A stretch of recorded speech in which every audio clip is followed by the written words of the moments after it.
في فصل المدرسة المليء بالألوان والزينة، يدخل طفل صغير يدعى سامي لأول مرة، مبتسم ومتحمس.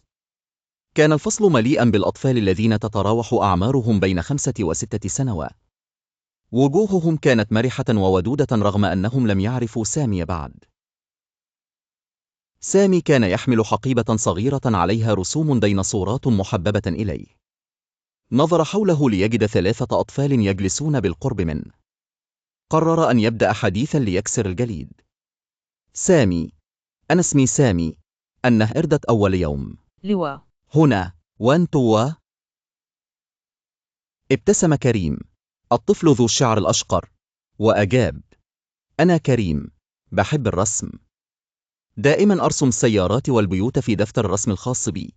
ثم أتت مريم، الفتاة ذات الجدائل السوداء، وهي تقول بحماس: أنا مريم، بحب أتكلم كتير.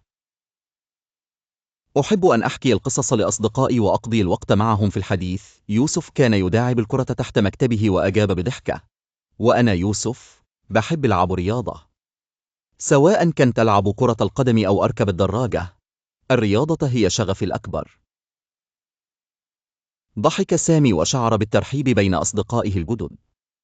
لقد شعر بأن هذا الفصل سيكون ممتعا بمشاركة كريم ومريم ويوسف، وكل منهم لديه هواية مختلفة تضيف إلى عالمه الجديد. كان متحمسا ليكتشف المزيد عنهم ويشاركهم في أنشطتهم المختلفة داخل وخارج الفصل.